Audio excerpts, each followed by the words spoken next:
whack-ass finals. Said you go. And I'm saying this. Welcome to High and Low.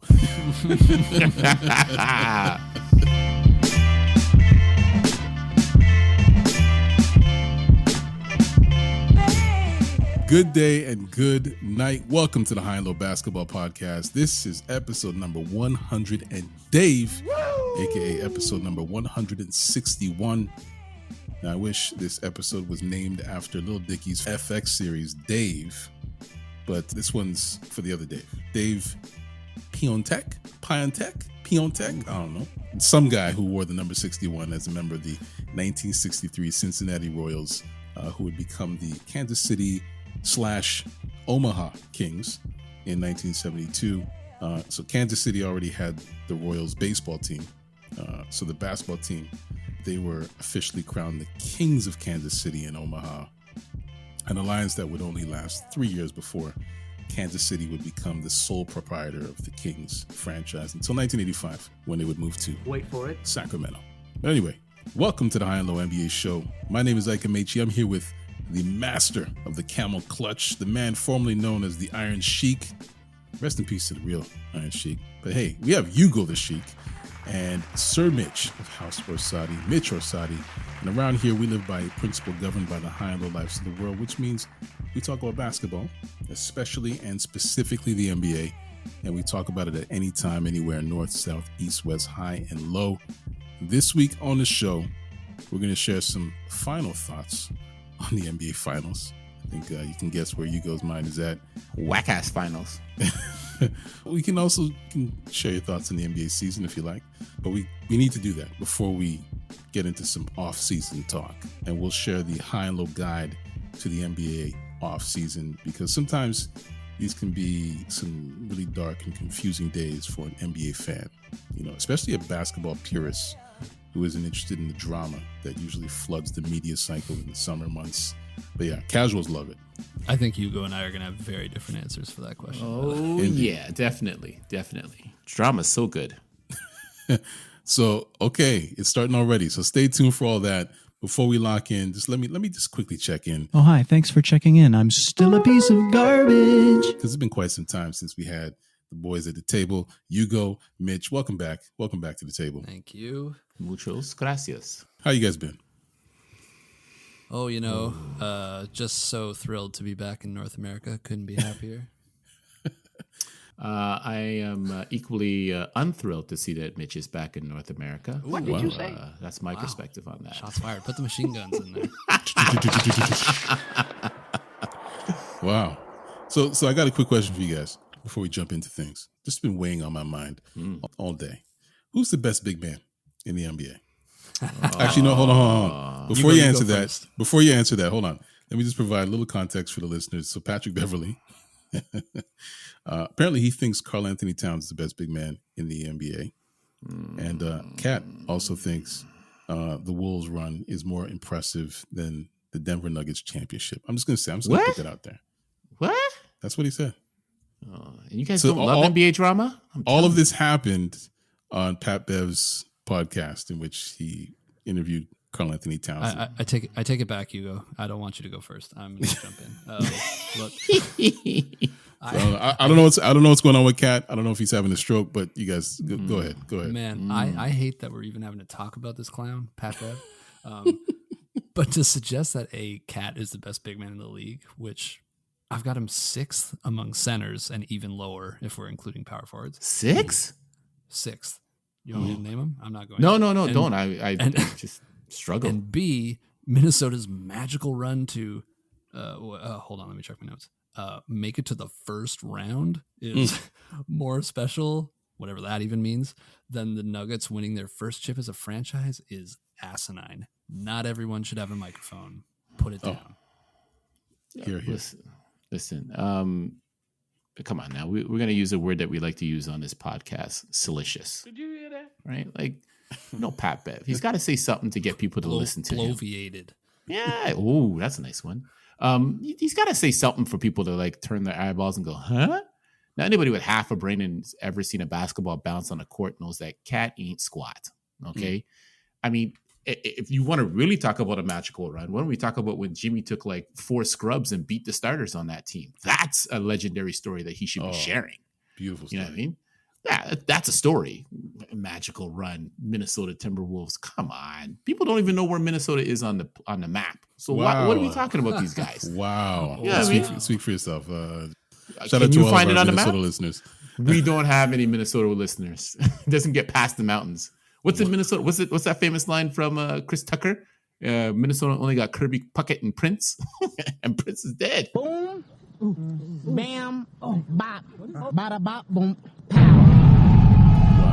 That's a lot. That's Wow, you guys nobody going care. in on Minnesota. Listen. Pat Bev can say whatever he wants to say. People say this stuff just to get people to listen and think that they know. Like Gilbert Arenas, right? Says the same type of nonsense all the time. Skip Bayless, all the time. So what are we rubbernecking here for? Just let him say his talk. Let him say whatever he wants to say. Just ignore the fool in the corner. wow. Going hard. Yeah, Ignore it's the fool in the nonsense. corner. I love it. It's nonsense. Come on. We know what. That's like saying Jordan's not the best player of all time. Except I watched the clip.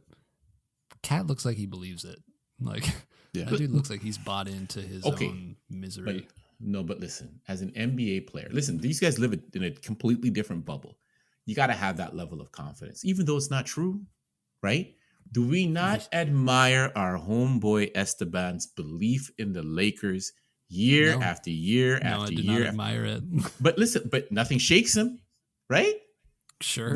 We could tell him his team is crap. If it's not Pelinka talking to him, he's not listening to nobody. You know what I mean? That's what Cat has. Steven on the phone with Rob Pelinka. Exactly. But that's what I'm saying, though. Cat's got to have that level of confidence. He can't go in saying, I'm the sixth best player in the NBA. There's a difference between a level of confidence and pure idiocy. Well, okay. It's a fine line, though. I mean, to call himself the people don't best have it. big in the league is idiocy. he never called himself that. Pat Bev did. Pat Bev called him that, and then Cat was the one who said that their run was more special. Listen. I'll share. I'm going to share something with you ridiculous guys. takes. Both of Let them. me. I will share something with you guys. I'm the greatest NBA player that you've never seen before. Okay, accept it. So wait, hold on. Accept The greatest, it. You're the talking greatest about the NBA fine player line? that never played. No. About the fine line and the idiocy. No. I'm the greatest NBA player you've never seen. Right? Just accept it. Right? Accept it. Right? That's what he's doing.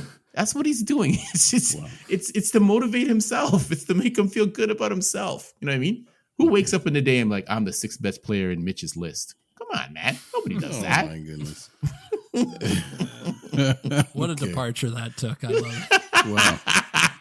Going hard in the paint and then took a charge. Okay. All right. Well, gentlemen, I appreciate your time this week. Thank you for joining me. Listeners, thank you for joining us for another installment of the show. Another week, another episode, more NBA, some more high and low. This week in NBA history, a guy who truly was the best big in the league did the best big in the league thing. On June 19th, 1994, the Houston Rockets and the New York Knicks clashed on the grandest stage of them all, the NBA Finals. The tension was palpable as the series reached a critical juncture, or let's just say a crescendo. Just throwing all these words out here. It was Game 6 in Houston at the Summit, the Rockets Arena. It was a must-win situation for Houston, an elimination game in this battle for supremacy. I think the Knicks were up 3-2. In the midst of these high stakes, one man rose to the occasion with a mesmerizing display of skill and determination. You know what I'm talking about. His name was Hakeem Olajuwon, also known as the Dream or the Nigerian Nightmare. Depends on what side of the ball you're on. So Hakeem was a force on the court, known for his grace, agility, his remarkable basketball IQ, just a rare combination to be found at the center position. Definitely not a combination that you can find in Minnesota these days. Olajuwon, the heart and soul of the Houston Rockets, their MVP, just put on a masterclass performance that night. And with his squad facing elimination, Hakeem seized the moment, leading his team with a brilliant stat line, 30 points, 10 rebounds, but it was his defensive prowess that would etch his name in the history books As the final seconds of the game ticked away, Patrick Ewing and the New York Knicks made one last desperate push. And with the scoreline teetering on a knife's edge, it all came down to a crucial shot. John Starks, the Knicks' top Ooter, their Ooter, launches a shot, hoping to secure the win and the title for his team and New York City. But fate had other plans. Olajuwon, Hakeem the Dream, ever vigilant, soars through the air, his outstretched hand partially blocking Stark's final shot. And then just the roar of the crowd, of the Houston crowd, just echoes throughout the entire Summit Arena as Olajuwon's defensive heroics sealed the 86-84 win for the Houston Rockets. Now, the victory by Houston not only forced a decisive Game 7, it also marked the first time in 6 years that an NBA Finals series would go the distance. The intensity, drama of the moment, it captivated all fans, purists and casuals, and they eagerly awaited the culmination of this historic battle between two titanic teams. The Knicks were pretty solid back then, I have to admit. Any other decade, they'd have titles. Any other decade, just bad timing. Wrong place, wrong time.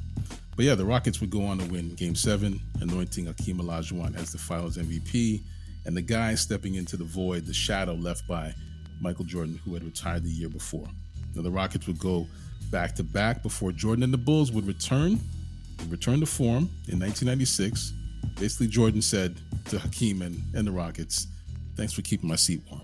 We'll take it from here. Hold my beer." Hold my drink, bitch. Anyway, that was a little something for the NBA history nerds. Things are certainly happening in the NBA today, so let's talk about it. Let's talk about something important. I usually dip into the mailbag at this point, but I'm going to give the mailbag a break this week and give Hugo and Mitch one last opportunity to share some final thoughts on the NBA Finals.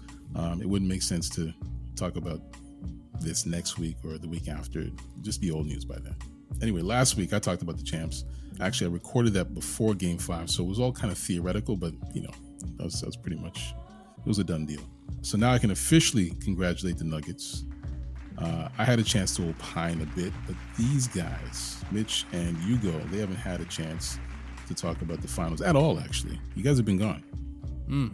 So I'm going to let you both cook. So, I don't know, let's keep this simple. Focus on the highs and the lows of the NBA Finals, pun intended. And let's start with the low light. What was your low light of the NBA Finals? Let's start with Mitch, because I know Hugo wants to go in. Okay. Yeah, that's okay. I'll go first on this one. I'll go second on the high. All right. My low light of the finals is how bad. No, I'm just kidding. Miami wasn't bad.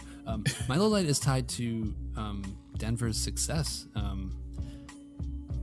I got to hear about all these blowhards and their about face about how Denver was like good all of a sudden and Jokic was good now. I love that Jokic and the Nuggets are getting shine, but I hate that it's at the expense of these people coming across like they know what they're talking about all of a sudden. You know what I mean? Like, and about now I got to hear about how like, Jokic's best player in the league. Like, where were you? Where were you during the MVP race? Where were you over the last 4 years talking about how Jokic is trash, can't rise to the occasion, blah, blah, blah, blah. That makes me a little bit sick. Maybe more than a little bit. A lot sick? A lot sick. Makes me a lot of bit sick. A lot of bit sick. What are these sounds coming from Hugo? Okay, go. I honestly don't even know if I can call that a low light, but okay, we'll allow that to go. You don't know me, bro. I know. I don't know. We'll allow it. We'll allow it. There's a lot of lowlights in this. Oh my goodness. We can. Okay, I'll start with Miami. I feel bad for them because I don't think we saw the best version of Miami at all in these playoffs. Really? But again, that's just the way basketball and the basketball gods work it, right? If it's not our fault if some of your best guys are hurt. It's not our fault if you got to rely on Duncan Robinson to be a defensive stopper or at least a viable defensive person on the court. Sorry. Quick pause. I just want to ask you a question. No, I'm not done. I just want to ask you a quick question. Wait till the end of the sermon, please. Quick question. Quick interjection. Okay. You said their best guy's being hurt. Are you calling Tyler Hero their best guy? Because no one else was hurt. Okay, so Gabe had an ankle injury. Tyler my Hero, God. who accounts for at least 20 points a game, you didn't have him available to you, I and was just asking. they're roundly being outscored. Right, Defensive liability, by the way. He didn't have. Okay, but at least he's got more offensive than He's got a higher offensive output and at least higher defensive rating than Duncan Robinson. Like Duncan Robinson's a glorified pylon out there. Like, Let's go to the numbers. Continue. all right. So I think we didn't see the best version of Miami, but okay, hats off to Denver. They did what they were supposed to do. They came in and they won. And I think if you ask me, I think they should have 2 championships. So that would be my only poo-poo on them. Because they sure of hell should have got past the Lakers, unfortunately. The fact that a lot of stories on these finals, like Conor McGregor, Ja, and Zion, actually made it to headlines during the finals is a little bit sad. You're supposed to be enjoying the final games of the season, and we got to hear about nonsense. So I think that's a little bit disheartening. So yeah, that's I'll just leave it at that. I still think it was a whack-ass finals because you kind of knew who was going to win, and Miami would have to do a lot of yeoman work to win. But I'm not gonna shade Denver for sealing the deal. By the way, they got past Milwaukee, New York, and Boston without Hero. So Yeah, I know, but those teams are whack. pardon me. Are any of those teams better than Denver? Absolutely not. Okay, I rest my case. Okay. I rest my case. All of a sudden, it was injury problems when they run into Denver, but not anybody else. I see. Hey, man, they didn't need it for those suckers, man. I Come see. on. I see. Those guys are suckers, man. Come on. Oh man, best team in the league record-wise. Second best team in the league record-wise. Who? Milwaukee. Then Listen, Milwaukee. Then Boston. They Both got have bumped better in the records. first round by a play-in team. Yeah, man, you lost all credibility at that point, man. You Well, can't Giannis, brag. I think Giannis got injured in game 1 or game 2. He had that, Yeah, he had yeah. that bad fall, right? Yeah. Either way, though, man, you're number 1 seed, man. Come on. Lose to a play-in? That's bad. That's on the wrong end of history of that one, bro. All right. Well, Okay, no, I digress. All right, you guys, what's next? what's your highlight, Hugo, so that Mitch can anchor this one? My highlight is Denver winning, and winning in a way that, once again, promotes European players. So Steven will have to take a hard look at his Lakers and understand that he needs more European players on there if he wants to win a championship. And Schroeder. and no, he doesn't count. Wow. And yeah, I'll give Denver credit. And I know they talked about it in the media. They kept their 2 best players together and made it work, despite the ups, the downs. They didn't get rid of their coach. 3 best players.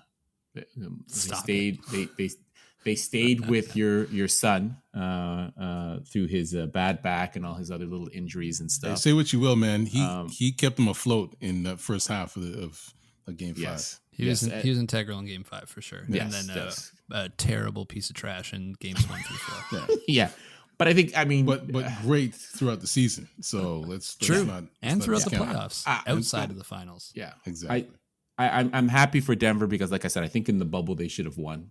If it wasn't for that injury, I'm Wait, happy what? for Jamal to come back from his ACL injury and win. And yeah, so Denver is a high, and they deserve to be a high.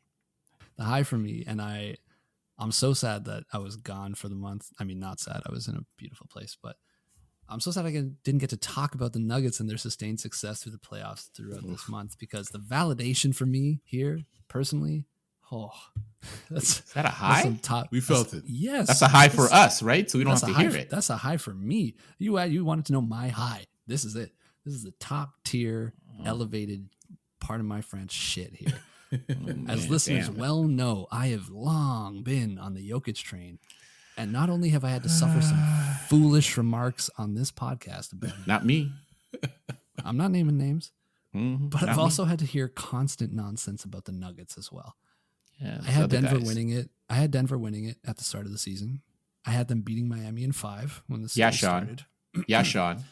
And I got laughed at by Steven when I said it didn't matter who the Nuggets faced after the Suns because neither of those teams had any kind of juice. Turns out the Suns didn't either. Nor did anyone else because the Nuggets were just that good. They were generationally good. Jokic and Murray, every night I felt like I was watching history. And the play, the level of professionalism and the high level of play between those two and the whole of the Nuggets organization and the roster was like breathtaking for me. It was like true, pure basketball, high level, high execution, no nonsense. And when there was nonsense, they didn't let it beat them down. They bounced back, and not like bounce back because they lost. They bounced back the next quarter or the next half, and they took care of business. And it was so refreshing. So Mitch, are you calling back to back? Oh, absolutely. I'm calling back to back. That's a chip next year. Double down. I like it. Who improves in the West? Doesn't matter. I don't know if there's improvements. Honestly, I think there's problems. No one does. Unless, like, only barring injury. That's it. The Nuggets are that good, and they are locked in. Their roster is locked. There's no move. Like, outside of Bruce Brown, that whole team is coming back. And Bruce Brown, by all accounts, it seems like he wants to come back. He'll come back, and he'll take he'll take a dip on his pay cut for this year, and then get rewarded next year. Yeah, they're so good. It's like not even fair almost how good Jokic is. Like, it's not even fair. Every moment looked effortless for him. Oh yeah, and he was putting up the best numbers we've ever seen. Yeah. Period. Period. And it was easy. It was.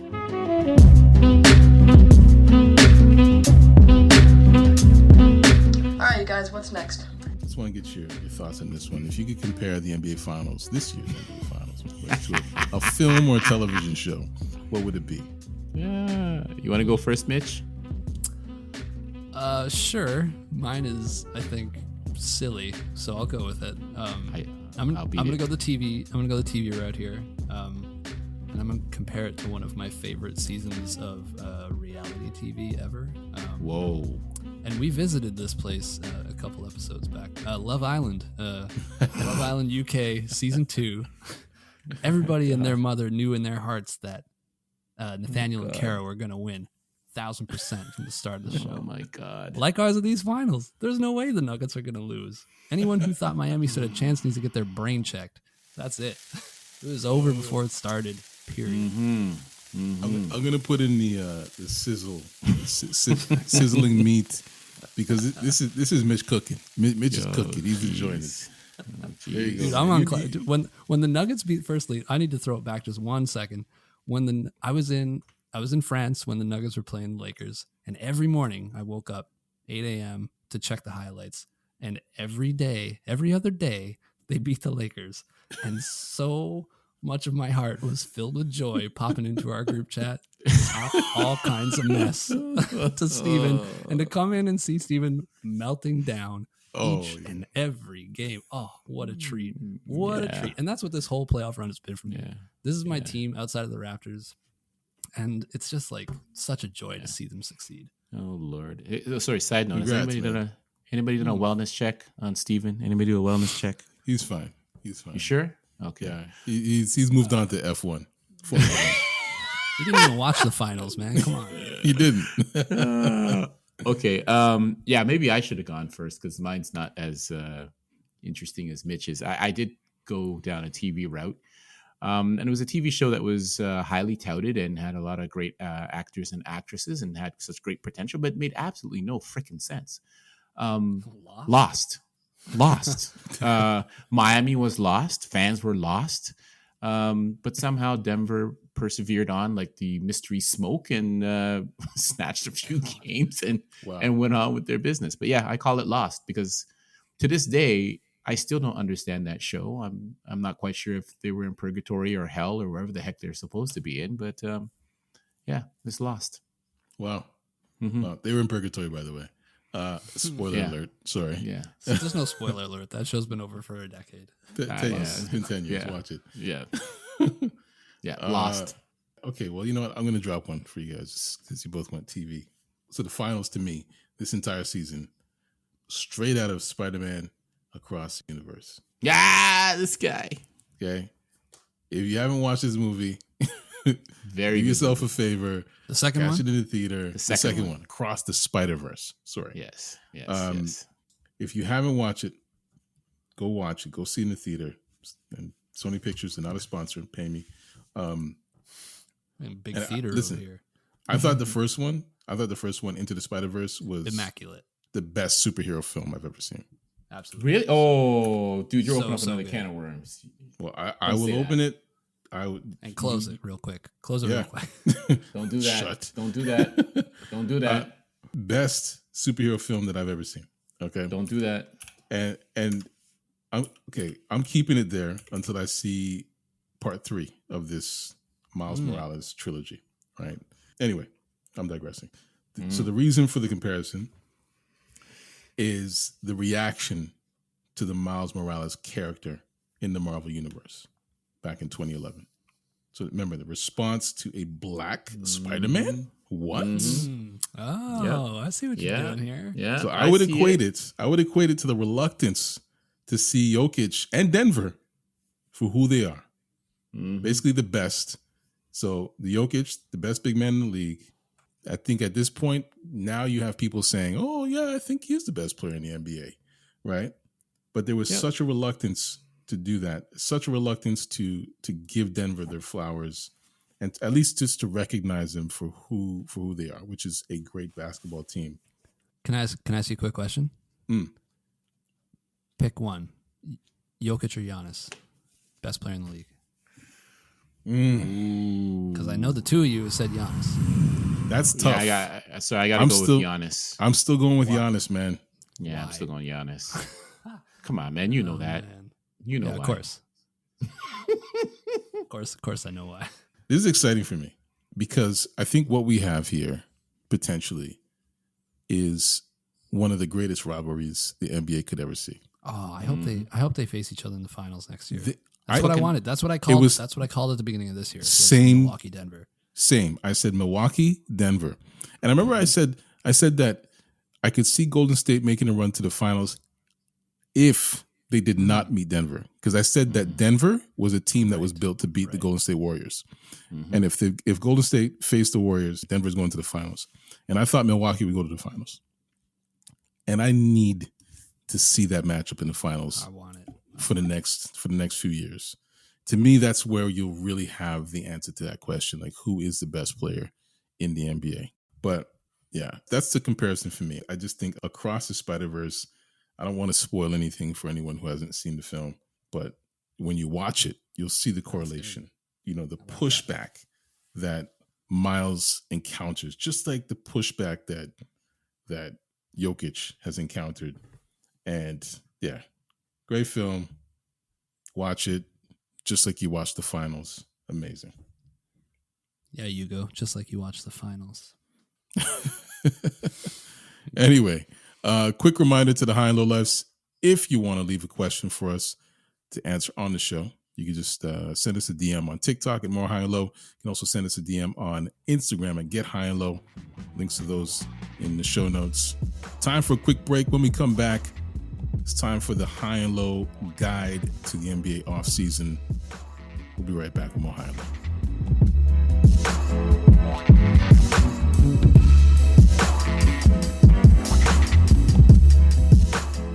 This moment is brought to you by High and Low listeners. This week on the High and Low NBA show, listeners were asked to share their top 5 championship parades. Lincoln in Colorado Springs, Colorado, shared his opinions starting with number 5, the Cavs parade in 2016.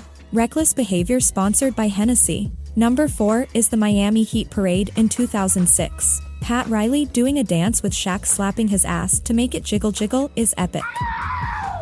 Number 3 is the Lakers parade in LA in 2002. Shaq turned into Shaq Fu and put on a show live on stage. Amazing. Number 2 is the Raptors parade in Toronto in 2019. 2 million people for one parade is legendary. Sir, you've made the correct choice. Lincoln's number 1 pick is for the home team, this year's parade for the Nuggets. We won't hold the bias against you, Lincoln. This is disgusting, and it better stop. Thank you for sharing this great list. Let's get back to the program.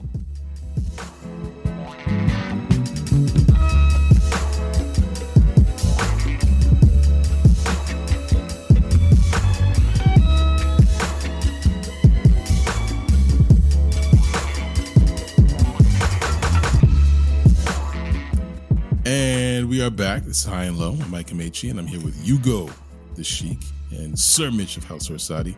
So one of the strangest times of year is that period between the NBA Finals and, let's say, the NBA Draft or Summer League.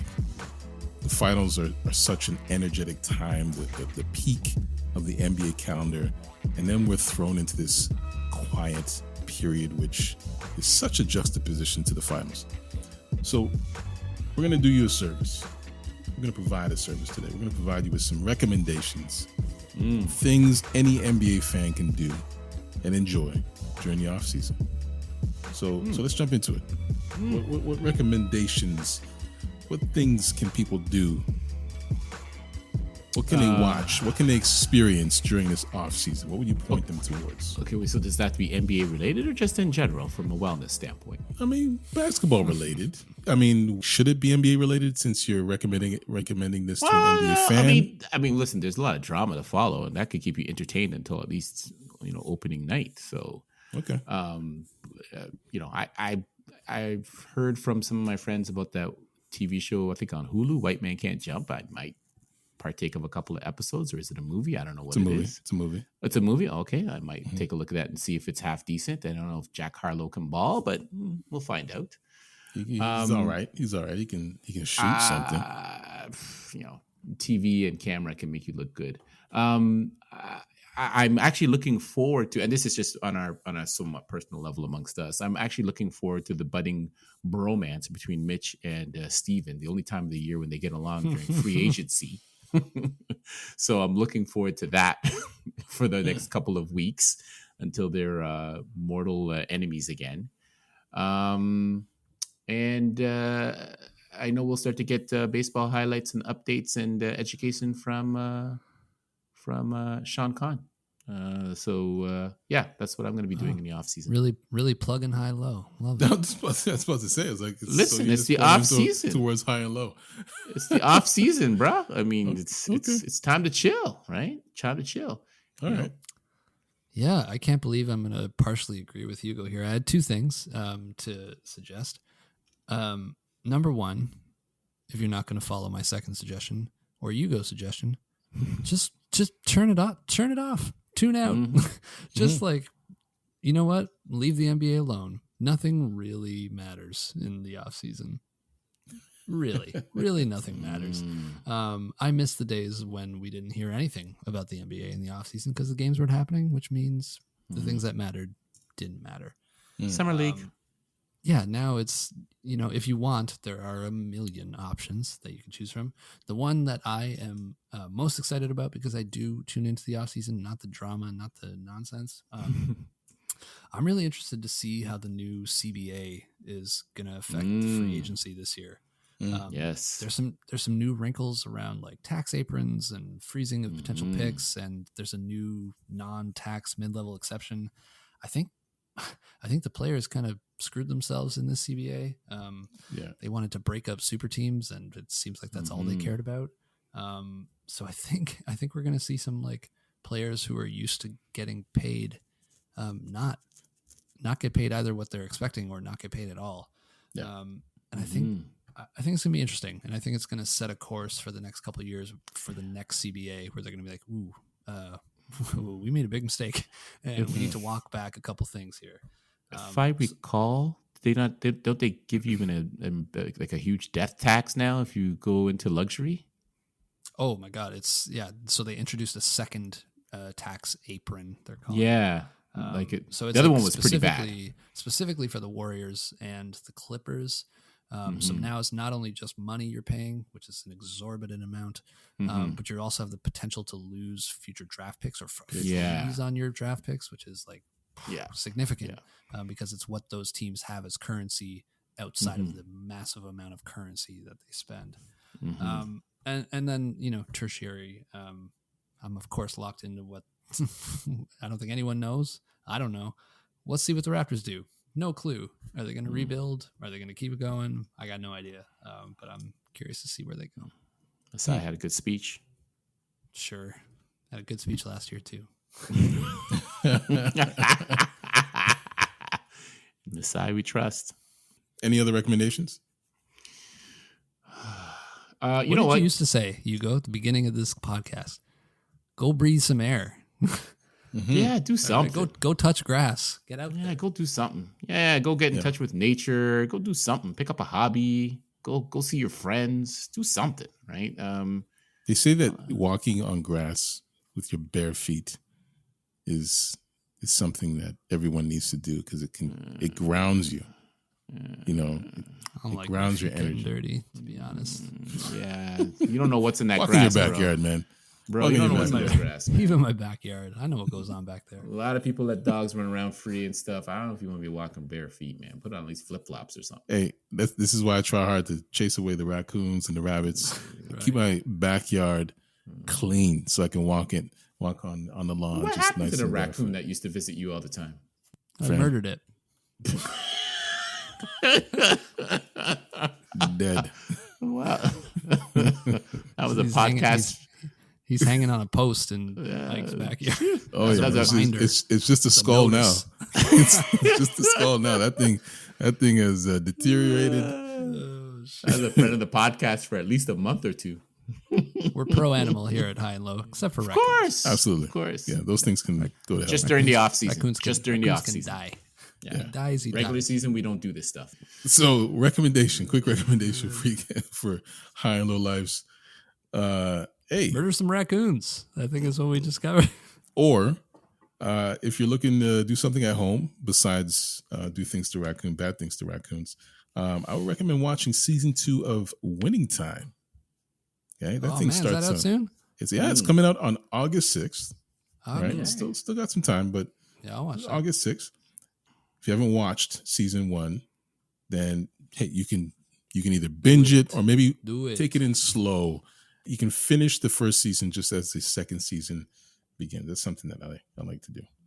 That's nice. I like that too. Yeah, man.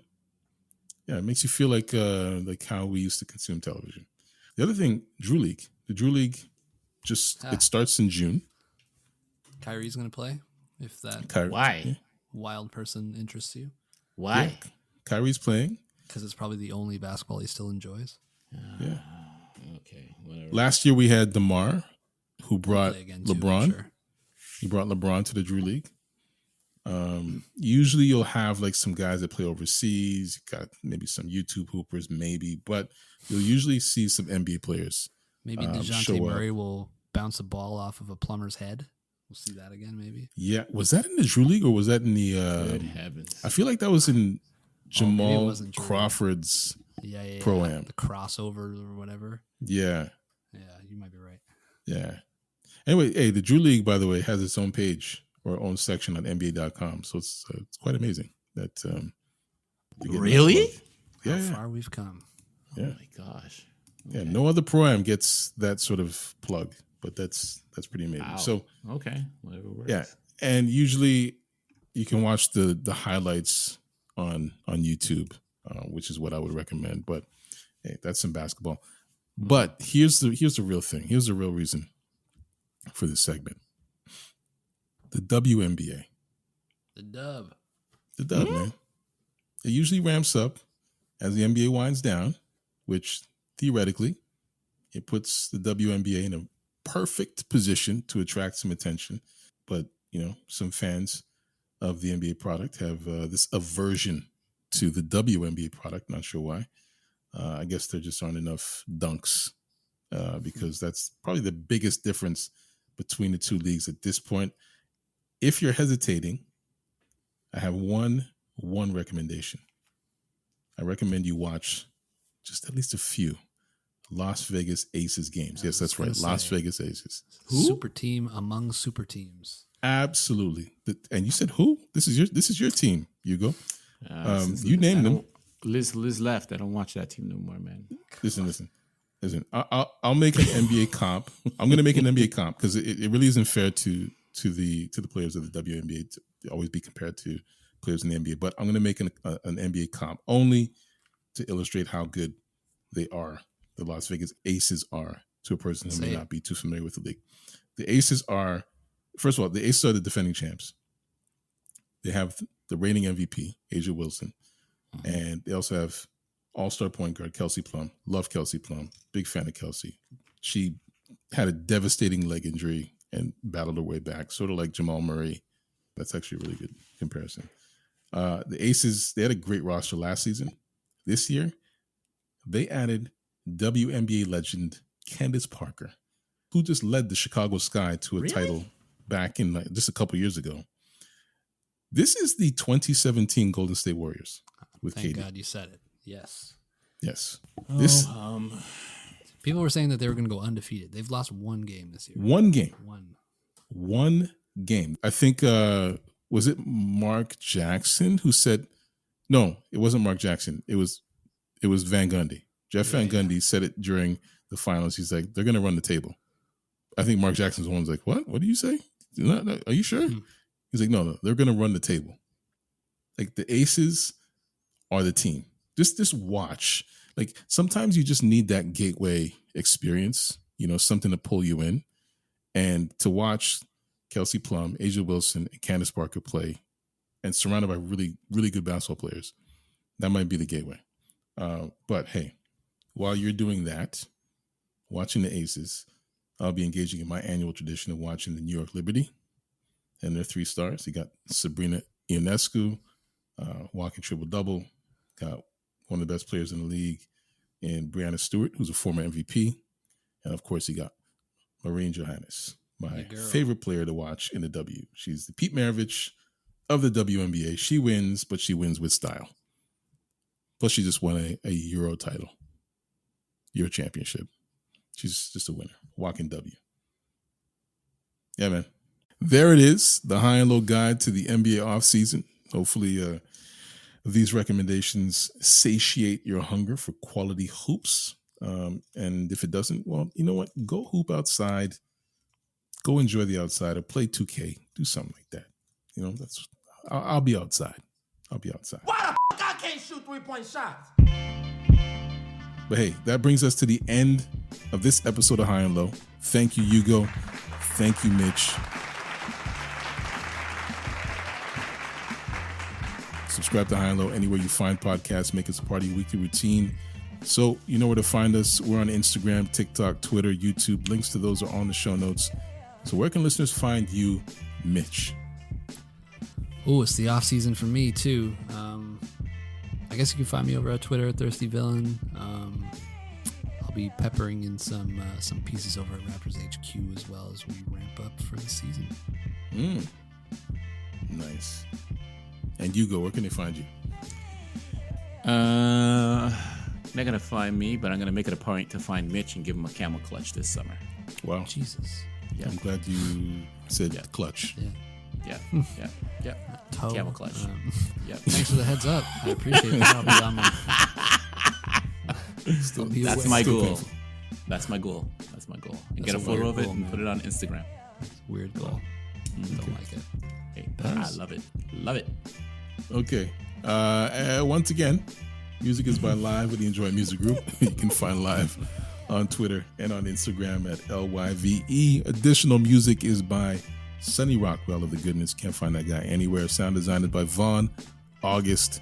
This is a Vonn+Abrahamm podcast, just in case you didn't know. So on behalf of Hugo, on behalf of Mitch, I'm Ike Amaechi. Thank you for listening to High and Low. And we'll talk to you next week. Hugo is still a piece of garbage.